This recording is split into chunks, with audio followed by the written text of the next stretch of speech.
주께서 나의 등불을 켜시며 야훼 내 하나님이 내 흑암을 밝히시리이다. 내가 주를 의뢰하고 적군을 향해 달리며 내 하나님을 의지하고 담을 뛰어넘나이다. 하나님의 도는 완전하고 야훼의 말씀은 순수하니 그는 자기에게 피하는 모든 자의 방패시로다. 야훼 외에 누가 하나님이며 우리 하나님 외에 누가 반석이냐.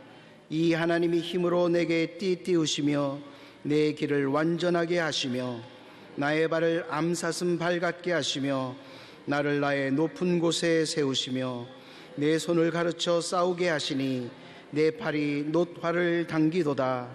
또 주께서 주의 구원하는 방패를 내게 주시며 주의 오른손이 나를 붙들고 주의 온유함이 나를 크게 하셨나이다. 아멘.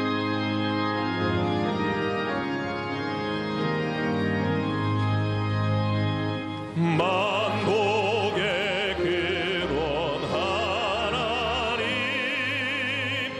온 백성 찬송 드리고 저 천사여 찬송하세. 찬송 성부 성자 성령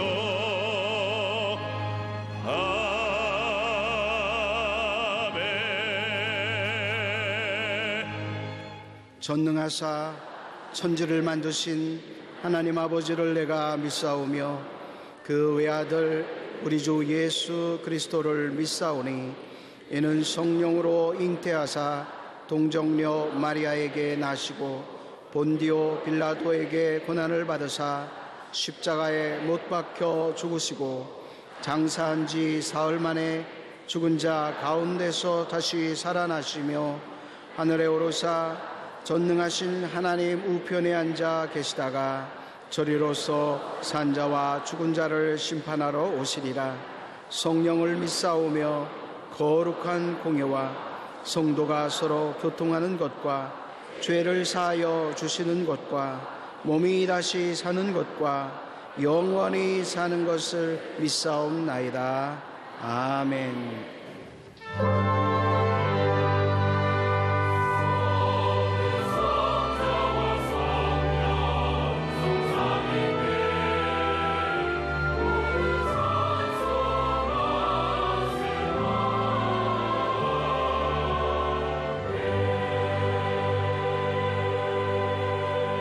오늘 은혜 받으실 말씀은 누가복음 10장 25절에서 37절까지 말씀입니다. 누가복음 10장 25절에서 37절까지 말씀을 다 같이 봉독하시겠습니다. 어떤 율법 교사가 일어나 예수를 시험하여 이르되 선생님, 내가 무엇을 하여야 영생을 얻으리이까? 예수께서 이르시되 율법에 무엇이라 기록되었으며 내가 어떻게 읽느냐? 대답하여 이르되 내 마음을 다하며 목숨을 다하며 힘을 다하며 뜻을 다하여 주 너의 하나님을 사랑하고 또한 내 이웃을 내 자신같이 사랑하라 하였나이다. 예수께서 이르시되 내 대답이 옳도다. 이를 행하라. 그러면 살리라 하시니 그 사람이 자기를 옳게 보이려고 예수께 여짜오되 그러면 내 이웃이 누구니이까? 예수께서 대답하여 이르시되 어떤 사람이 예루살렘에서 여리고로 내려가다가 강도를 만나매 강도들이 그 옷을 벗기고 때려 거의 죽은 것을 버리고 갔더라. 마침 한 제사장이 그 길로 내려가다가 그를 보고 피하여 지나가고 또 이와 같이 한 레위인도 그곳에 이르러 그를 보고 피하여 지나가되 어떤 사마리아 사람은 여행하는 중 거기 이르러 그를 보고 불쌍히 여겨 가까이 가서 기름과 포도주를 그 상처에 붓고 싸매고 자기 짐승에 태워 주막으로 데리고 가서 돌보아 주니라. 그 이튿날 그가 주막 주인에게 데나리온 2를 내어주며 이르되 이 사람을 돌보아 주라. 비용이 더 들면 내가 돌아올 때에 갚으리라 하였으니 내 생각에는 이 세 사람 중에 누가 강도 만난 자의 이웃이 되겠느냐? 이르되 자비를 베푼 자니이다. 예수께서 이르시되 가서 너도 이와 같이 하라 하시니라. 아멘.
할렐루야.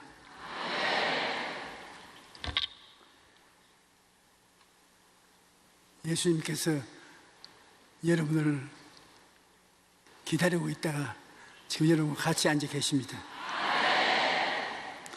사랑하는 자여, 내 영혼이 잘됨 같이 내가 범사에 잘되고 강건하기를 간구하노라. 예수님이 여러분 보고 하시는 말씀이겠습니다. 사랑하는 자여, 내 영혼이 잘됨 같이 내가 범사에 잘되고 강건하기를 내가 간구하노라.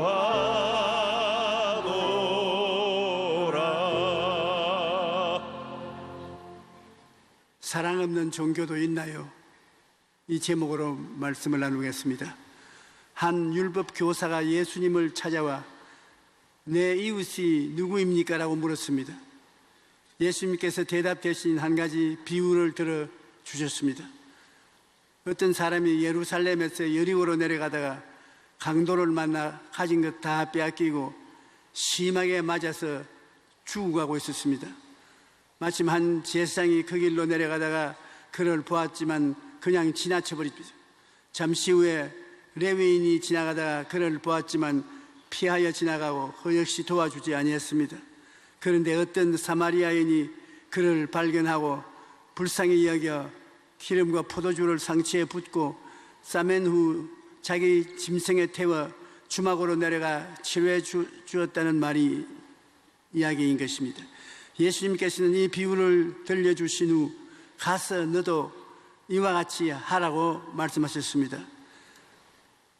이것이 좋은 이웃이 되는 길이라는 것입니다. 사랑이 없으면 장엄한 형식과 의식을 베푼 제사장이 아무리 엄격히 종교 행사를 하더라도 하나님은 그것을 좋은 종교라고 인정해 주지 않습니다. 여기에 보면 예루살렘에서 여리고로 내려가다가 강도 만난 사람에 대한 이야기입니다. 예루살렘은 하나님의 성전이 있고 유대교의 예식을 집행하는 중심부인 것입니다. 그런데 사람들이 다 부유하고 유식한 사람들이 예루살렘에 사는데 예루살렘에서 여리고로 내려갑니다. 예루살렘은 높은 지대에 있으니 내려가는데 그 여리고는 세속적인 도시인 것입니다. 사람들이 먹고 마시고 즐기고 술 취하고 방탕한 도시인 것입니다. 예루살렘에서 여리고로 내려가는 길에 강도들이 숨어 있다가 덮쳐서 돈을 빼앗는 것입니다. 이 이야기에도 보면 여리고 평지에서 곡식을 농사를 지어서 예루살렘에 와서 팔고 돈을 잔뜩 지갑에 넣어서 여리고로 내려오다가 잡혀서 얻어맞고 돈 다 뺏긴 것입니다. 그런데 이 장사꾼만 그렇게 해서 여리고로 내려가는 게 아니라 제사장이 예루살렘에서 여리고로 내려갔을 때 여리고로 내려갔다는 것은 타락했다는 것입니다. 제사장이 타락해서 여리고로 내려갔는데 여리고로 내려가는 사람이 종교적인 이름으로 불쌍한 사람 도와주지 않습니다. 종교는 있어도 사랑은 없습니다. 강도 맞아서 죽어가는 사람 보고서 율법의 준행자인 제사장이기 때문에 상당히 고약한 얼굴로 교훈을 하고 그대로 내려갔습니다. 그다음 레위인도 오다가 역시 예루살렘에서 여리고로 내려가는 길에 그 강도를 보고, 강도 맞는 사람 보고 꾸짖고 흉보고 그냥 지나갔습니다. 아무리 훌륭한 교훈을 주고 꾸짖어도 죽어가는 사람 살리는 사랑이 없이는 그 종교는 소용이 없는 것입니다. 그런데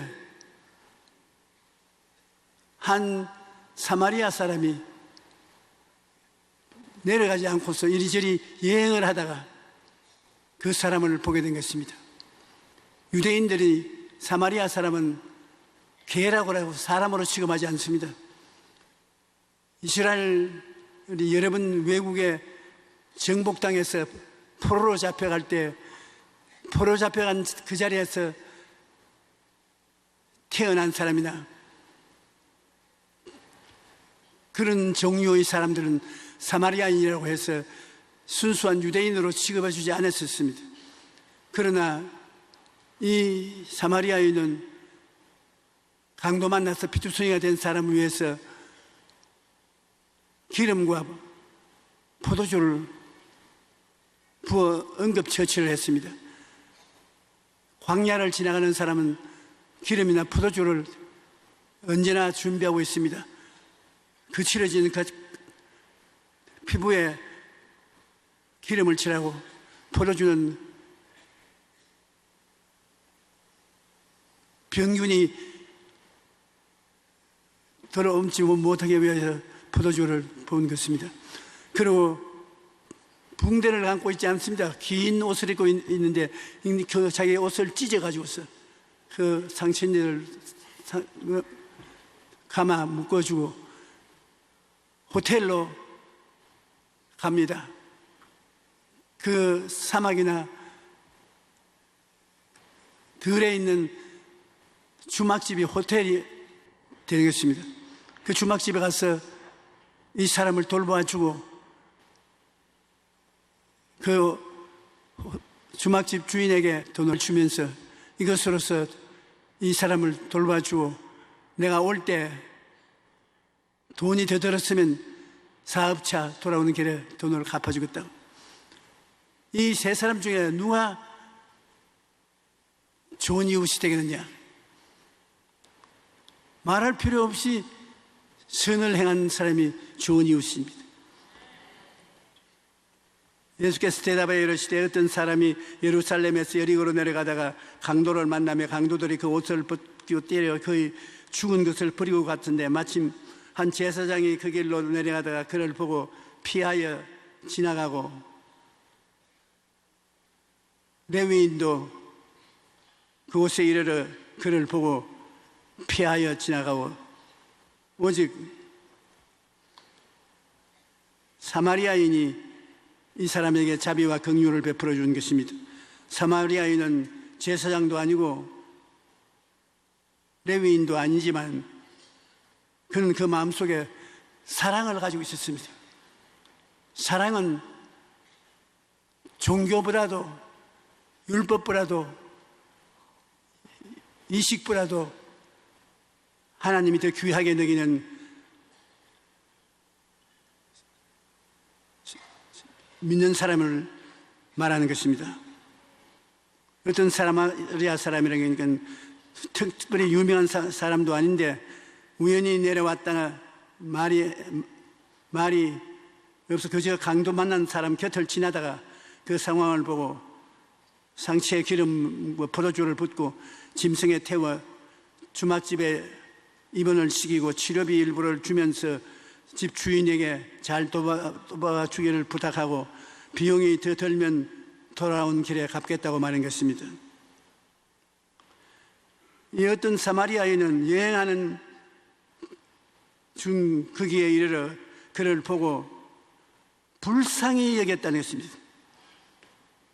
꾸짖지도 않고 교훈도 하지 않고 이미 얻어맞아 피투성이가 되어 쓰러진 사람 보고 꾸짖어봤자 무슨 소용이 있겠습니까?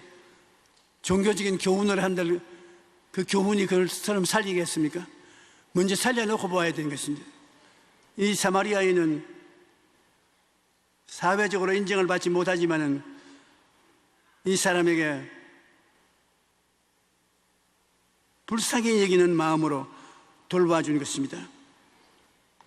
오늘날 예수님께서 이 교훈의 말씀을 하는 것은 우리가 이 세상에 율법주의자가 올바른 신앙을 한다, 레위인 같은 의식주의자가 올바른 신앙생활을 한다,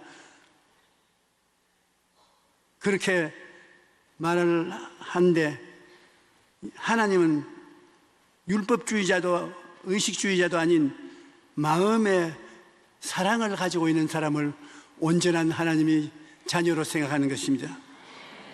율법주의자는 꾸짖고 심판하고 지나가는 것입니다. 율법은 법이니까 법을 어긴 사람만 법입니다. 다른 사람 전부 법의 안경을 가지고서 보아서 모자란 점을 지적하고 꾸짖는 일을 하는 것이 자기의 본분으로 생각하고 있는 것입니다. 마태복음 7장 3절로 5절 같이 어찌하여 형제의 눈 속에 있는 티는 보고 내 눈 속에 있는 들보는 깨닫지 못하느냐. 보라, 내 눈 속에 들보가 있는데 어찌하여 형제의 말하기를 나로 내 눈 속에 있는 티를 빼게 하라 하느냐. 외식하는 자여, 먼저 내 눈 속에서 들보를 빼어라. 그 후에 밝히 보고 형제의 눈 속에서 티를 빼리라.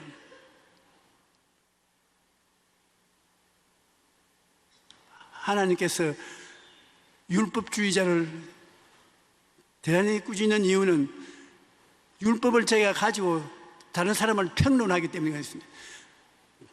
자기가 잘났고 상대방은 나쁜 사람이라고 온갖 결점을 다 드러내고 율법을 사용해서 위협을 가하는 것이 율법의 행위인 것입니다.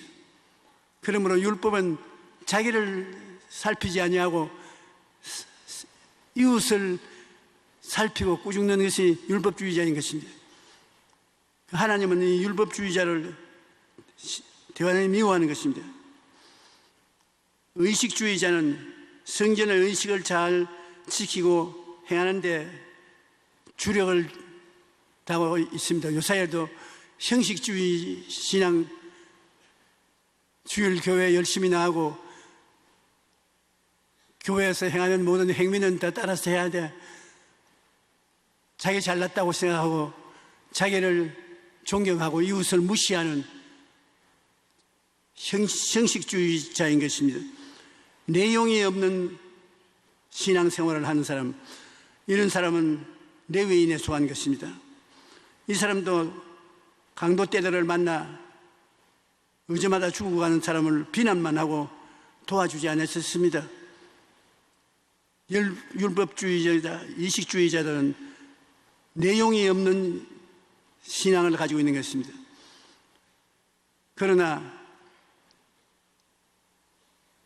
사마리아인은 내용이 있는 신앙을 가지고 있는 것입니다. 그는 제사장이 될 수 없습니다. 레위인도 안 됩니다. 사람들은 그 제사장이나 레위인을 인정해 주지 않습니다. 그러나 그는 불쌍히 여기는 마음을 가지고 있는 것입니다.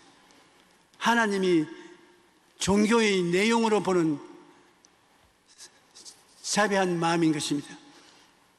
하나님께서는 형식과 의식을 중요하게 여기지 않습니다.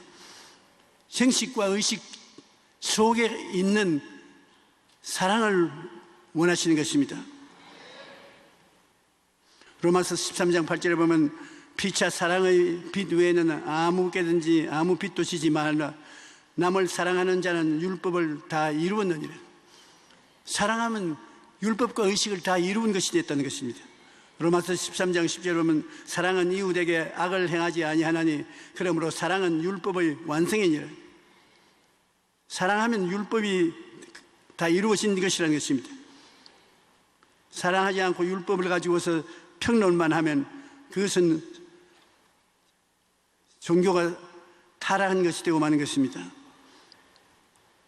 하나님께서는 훌륭한 설교, 천사 같은 웅변, 탁월한 지식, 위대한 지도력을 가진 사람도 사랑이 없으면 위선자요, 꽹가리 소리에 불과하다.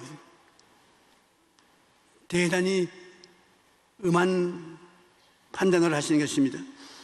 우리는 훌륭한 설교를 하고 천사 같은 웅변을 하며 탁월한 지식을 가지고 위대한 지도력을 발휘하면 대단한 인물로 생각하고 존경하지만 하나님은 내용이 사랑이 없으면 그것은 위선적인 것이라고 말하는 것입니다. 고린도전서 13장 1절에 내가 사람의 방언과 천사의 말을 할지라도 사랑이 없으면 소리나는 구리와 울리는 꽹가리가 된다. 그러니 우리의 신앙생활은 항상 내용이 있는 삶을 살아야 되는 것입니다. 자비와 사랑이 있는 삶을 살아야 진정 하나님이 인정하는 신앙이 되는 것입니다.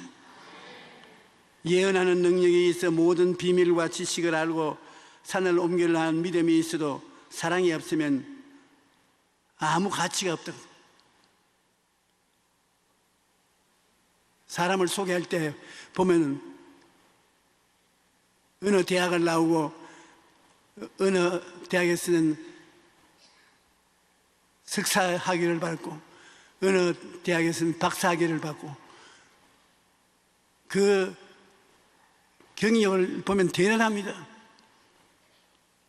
그런데 사랑이 없으면 하나님께서는 제로, 아무 가치도 없다.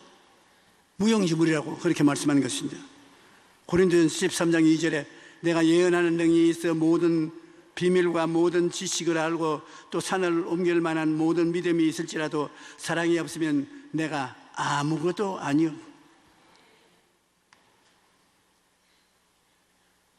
그럼 또 구제를 크게 하고 전력으로 봉사에 종사해도 사랑이 없으면 아무 유익이 없다고 했습니다.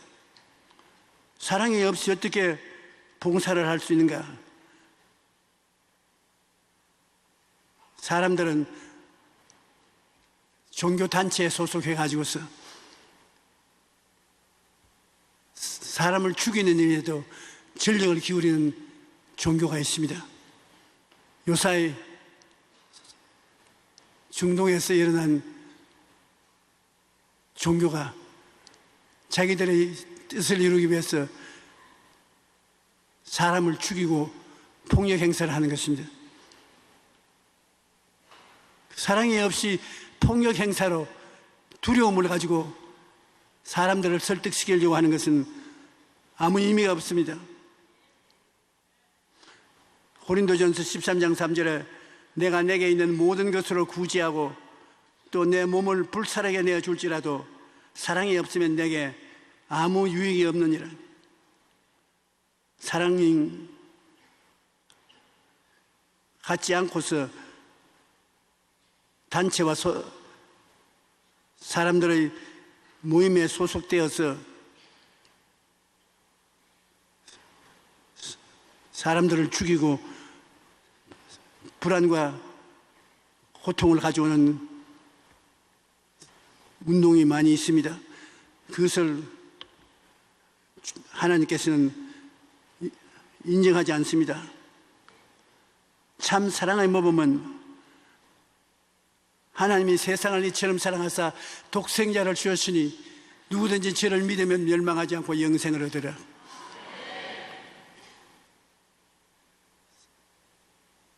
죄를 짓고 불의하고 추악한 일에 썩어가는 버림받아가는 사람들을 살려주기 위해서 자기 몸을 버린 그 사랑은 참 사랑인 것입니다.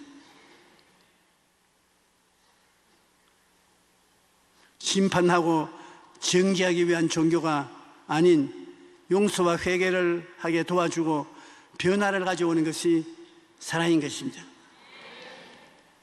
자꾸 남을 흉보고 남을 얕잡아보고 남의 잘못을 욕하고 자기가 대단한 신앙인 같이 행동하는 사람이 있는데 그것은 종교적인 형식만 있지 하나님이 인정하는 것은 아닙니다. 하나님은 하루에 7번씩 70번 죄를 지어도 용서해 주기를 원하시는 것입니다. 회개를 하고 변화를 가져올 수 있는 기회를 주는 것이 주님이 원하는 사랑인 것입니다.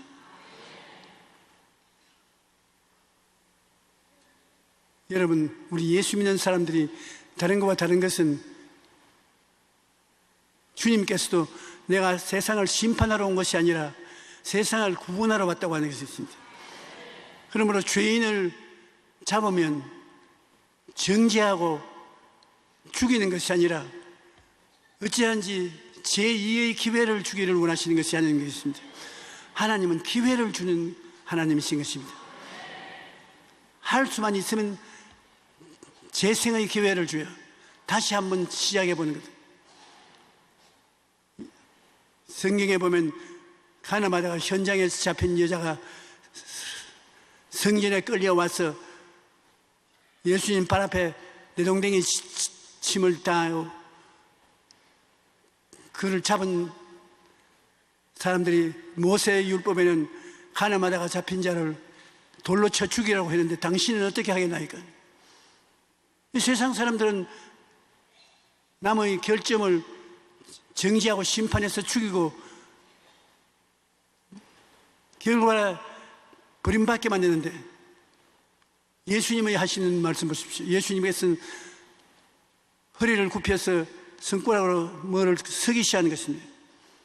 어깨 너머로 그를 본 사람들은 돌을 놓고 그대로 다 도망을 치버린 것입니다.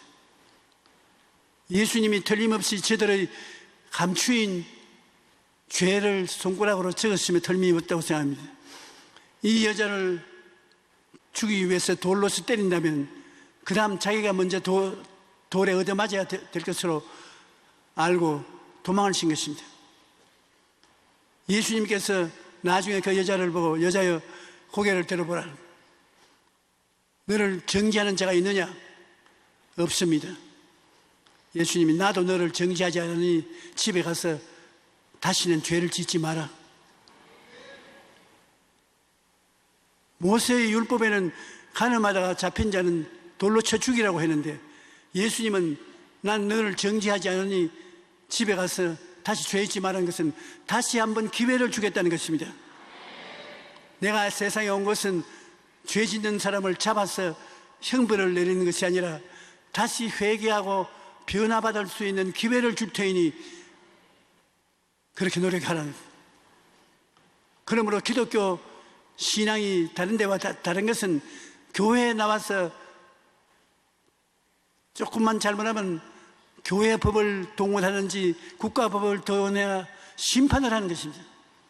정죄하고 심판합니다. 그러고 난 다음 내가 위대한 일을 했다, 내가 훌륭하다고 자화자찬하는데 그렇지 않습니다. 교회에 있는 예수님은 다시 기회를 줘야 된다. 난 너를 정죄하지 않는다. 다시는 죄를 짓지 말라. 회개를 시키는 것입니다. 그러므로 우리는 예수 그리스도의 은혜에 의해서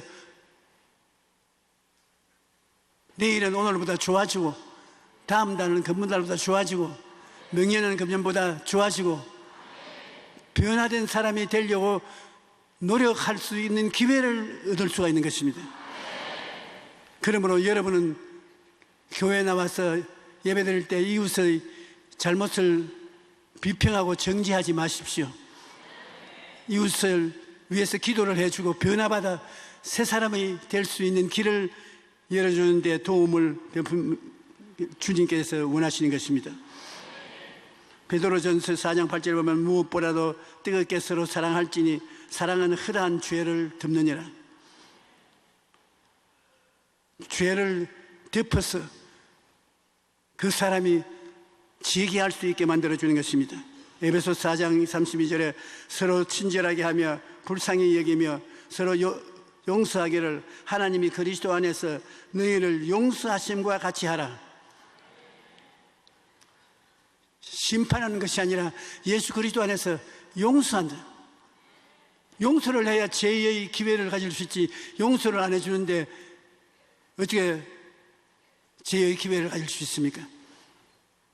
율법을 시퍼렇게 칼날을 세워서 심판을 내리면 그것은 교회가 아닌 것입니다. 도살장이지. 우리가 남을 심판하면 자기도 똑같이 심판을 받아야 되는 것입니다. 그러므로 예수 그리스도를 닮아서 우리는 심판과 정죄를 하지 말고 제2의 기회를 가지도록 용서를 해주고 힘을 더 부어주어서 새로운 삶을 살 수 있도록 하는데 힘을 써야 될 것입니다.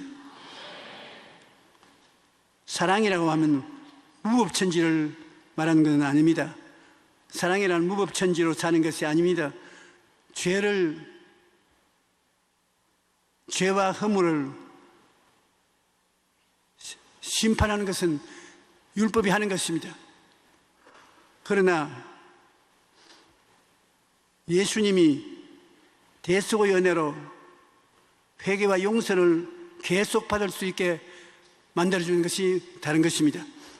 예수님이 죄를 짓고 불의하고 추악한 자를 잘한다고 하지 않습니다. 꾸짖으시고 잘못한다고 하시지만 기회를 주기 위해서 용서하고 희망을 주어서 보내는 것입니다. 그러므로 우리가 회개를 할 수 있는 것은 주님께서는 용서해 주시기 때문이겠습니다. 바리새 교인과 세리가 두 사람 교회 기도 시간에 와서 기도하는데 바리새 교인은 하나님, 나는 11조 내고 하나님을 법대로 잘 섬기고 주님 기뻐하는 일을 하니 저 뒤에 기도하는 저 세리같이 죄인과 같지 않습니다. 나는 변화받은 훌륭한 사람입니다. 자기 자랑하고 이웃 흉보고 나가는데 세리는 교회에서 가슴을 치며 주님, 나는 죄를 지었습니다. 나는 더러운 놈입니다. 나를 불쌍히 여겨 주시옵소서. 그러고 난 성전을 나갔습니다. 주님께서 누가 더 의롭다 인정을 받겠냐 제자들로 물으니까 사람들은 말할 필요 없이 자기가 스스로 의롭게 살고 죄 지은 사람을 평론한 사람 더 의롭게 되었다고 칭찬받을 것이라고 생각한다고 그렇게 말했을 것입니다. 그러나 주님께서는 말하기를 자기가 죄인이 죄를 고백하고 다시 한번 기회를 주시라고 간구하는 사람이 더 의롭다함을 얻었다는 것입니다. 주님은 여러분을 다 사랑하십니다. 여러분이 하루에 7번씩 70번 죄를 지어도 용서를 받고 재개할 마음만 있으면 주님은 살려주시는 것입니다. 용서받아 재개할 힘이 없는 사람은 주님이 돌볼 수가 없습니다. 예수님 십자가에 못 박여 죽으시는데 우편 강도 좌편 강도 그 강도는 국법으로도 무슨 죄를 지어서 십자가에 못 박혀 죽는 형벌을 당하고 있는데 그 중에 한 사람이 주님, 우리는 평생 죄를 지었으나 주님은 지은 죄가 없는 하나님의 아들인 줄 믿습니다. 주님의 나라에 임할 때 나를 기억해 주시옵소서. 기회를 한번 달라고 말을 했습니다. 그는 예수님이 기회를 주시더라도 나무에 매달려서 내려올 수 없습니다. 주님께서는 이 사람이 국가의 법에 의해서 형벌을 했기 때문에 정죄당하여 지금 심판받아 죽고 있는데 주님이 기회를 주신 것입니다. 너는 나와 함께 낙원에 있을 것이다. 참 우리가 생각할 때는 공평치 못하게 생각이 되는 것입니다. 이렇게 평생을 죄를 짓고 고통을 가져오다가 십자가에서 마지막 죽는 순간에 주님께 고백하고 용서를 구하여서 용서부터 받고 구원을 받는 것을 볼 때 너무하다 싶지 않습니까? 그러나 하나님의 세상을 이처럼 사랑하사 독생자를 주신 이유는 독생자가 인생의 죄악을 다 짊어지고 자기가 고통을 끝까지 당하고 청산했기 때문에 회개하고 재개하기 위해서 일어선 사람이 죽게 나오면 주님은 절대로 버리지 않는다는 것입니다.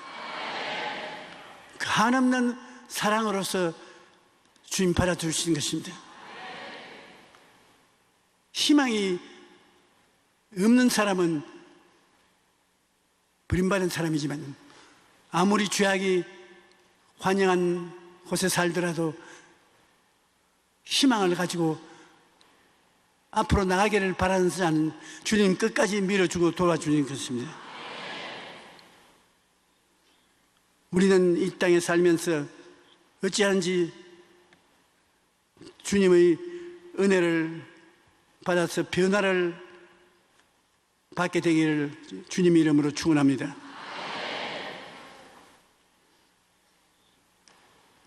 선한 사마리아인이 그 있는 대로 우리가 너무 쉽게 사람을 평론하거나 심판하지 말아야 되는 것입니다. 이 사람이 강도를 만나서 있는 것 다 뺏기고 지금 죽어가고 있는데 우리가 그 자리에서 야 이놈아 어쩌다가 강도를 만났냐, 너 나쁜 놈 아니냐, 너 잘한 일이 있느냐, 교훈을 해봤자 소용이 없습니다. 그 교훈이 그 사람을 바르게 만들어 줄 수 없습니다. 이 사람에게는 이웃의 돌보심을 받아서 목숨을 건지어 제2의 기회를 가지기를 원하는 것입니다. 목숨을 건져서 기회를 인생의 기회를 한 번 더 갖겠다는 것입니다. 우리가 단체 생활을 하면은 잘하는 사람도 있고 못하는 사람들도 있습니다. 다 훌륭하지 못합니다. 단체가 살자면 율법주의자들도 있고 이식주의자들도 있습니다. 그러나 율법을 사용할 때 상대의 잘못을 지적해주고 평론해주나 제기할 수 있는 길을 열어놓고 그렇게 해야 되는 것입니다. 자기가 한 행동이 잘못된 것을 깨달아 알고 회개하고 제2의 기회를 갖게 만들어주는 것이 율법주의자가 해야 될 일인 것입니다. 회개해서 다시 변화될 기회를 주지 않고 막 받아쳐서 심판을 해버리는 것은 그건 종교도 아니고 사랑도 아니고 아무것도 아닌 것입니다. 우리가 가정에서도 남편과 아내가 함께 살자니 천사가 모여서 사는 것 아니지 않습니까? 서로 잘못한 일도 있고 고약한 일을 당할 때도 있습니다. 그때 언제나 남편은 아내가 재기의 기회를 가질 수 있게 만들어야 되겠고, 아내가 남편을 용서해 주어서 다시 일어날 수 있는 기회를 만들어 줘야 되는 것입니다. 어린아이들을 키울 때 잘 못한다고 호통을 치고 앞길을 막아버리면 안 되는 것입니다.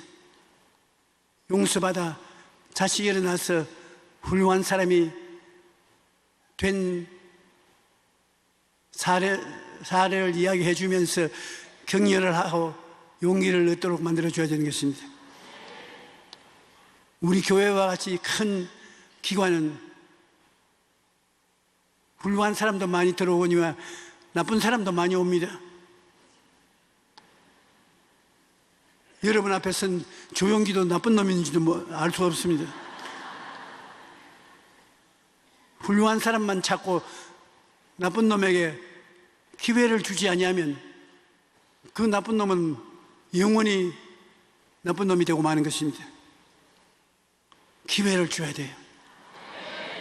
바로 예수님의 십자가는 그것을 우리에게 보여주는 것입니다. 아주 나쁜 놈이 지금 벌을 받아 죽어가는데도 기회를 주는 것입니다. 낙원에 들어가는 기회를 줘요.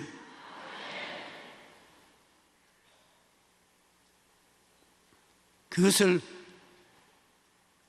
바라보고 나쁜 놈들이 서로 와서 십자가에 못 박이려고 하지는 않을 겁니다. 예수님께서는 성령으로 여러분 생애 속에 잘못된 것을 지적해서 꾸짖을 때가 있습니다. 그러나 여러분 언제나 알 것은 주님, 날 좀 밀어주십시오. 나도 일어나서 주님을 따르는 훌륭한 사람이 되겠습니다. 그럼 주님이 그래 그 말 듣기를 원해서 내가 너를 꾸짖은 것이다, 그렇게 말씀하는 것입니다. 그렇기 때문에 여러분 모두 다 가능성을 가지고 있는 것입니다. 나아질 가능성을 가지고 있기 때문에, 그러므로 하나님께서 아무도 버리지 않는 이유가 거기에 있는 것입니다. 사람은 재기에서 새 사람이 될 수 있는 기회가 있습니다. 하나님은 세상 사람들이 그 기회를 가지고 있는 것을 알기 때문에 어찌하든지 그 기회를 주려고 애를 쓰는 것입니다. 내 눈에 있는 대들보는 못 보고 눈에 티가 있는 이웃을 정지하느냐, 과장하게 말씀한 것이지만 내 눈에 대들보 같은 잘못을 가지고 있으면서 조그마한 잘못을 가지고 있는 이웃을 심판해서는 안 될 것입니다. 우리가 모여서 심판을 할 때는 언제나 희망을 주는 심판을 해야 되는 것입니다. 여러분 생각에 희망을 줄 수 있도록 도와주는 것이 예수님을 기쁘시게 하는 예배가 되는 것입니다. 우리는 모두 다 선한 사마리아인과 같이 되어서 이 세상에서 상처 입은 사람을 교회로 잘 이끌어서 돌봐주어서 재기할 수 있는 사람들이 되도록 그렇게 만들어 주십시다. 우리 교회가 사회 속에 있어서 사회 빛과 소금이 될 수 있는 것은 교회가 사람을 새 사람 만들 수 있는 처소가 되어야 되는 것입니다. 교회에 와서 서로 마음에 뜻이 안 맞는다고 치고받고 때리고 죽이고 하면 교회가 어떻게 세상을 구출하겠습니까? 교회는 사람을 새롭게 만들어주는 것이 교회인 것입니다. 그러므로 성령께서 교회에 계신 것은 여러분을 변화시키는 능력이 되기 위해서 계신 것입니다. 우리가 우리 힘으로 새 사람이 되지 못합니다. 제의 기회가 있으면 하나님이 성령이여 내 속에 들어오셔서 나를 변화시켜 주시옵소서 기도해서 성령이 여러분을 변화시켜 주신 것입니다. 성령이 여러분에게 사랑을 주시고 믿음 주시고 소망 주시고 은혜를 베풀어 주셔서 여러분이 하나님 앞에 기쁨을 드리는 사람으로 변화가 되어 주는 것입니다.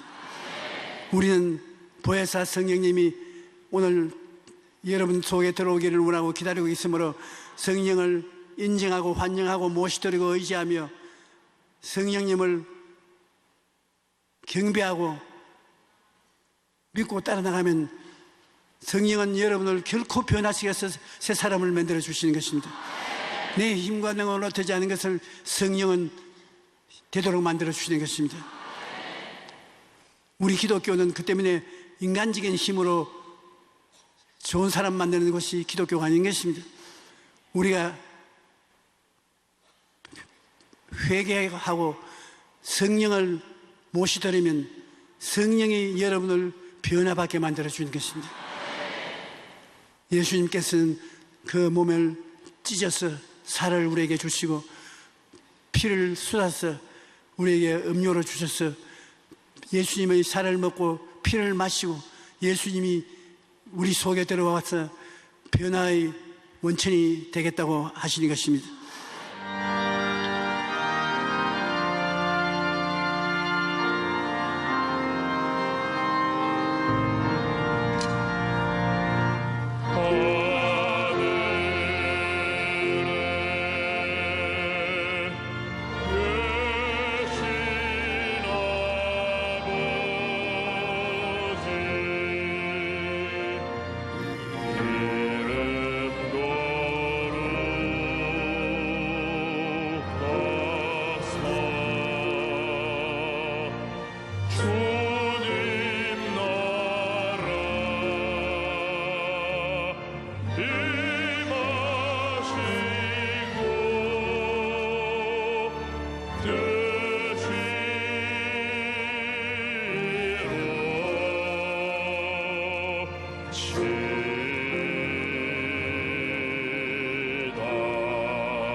이제는 우리 주 예수 그리스도의 무한하신 사랑과 아버지 하나님의 헤아릴 수 없이 큰 은혜와 보혜사 성령님의 감화 감동하심이 오늘 예배에 참석한 성도 개인 가정생활 자녀 예배에 넘치도록 함께 계실지어다.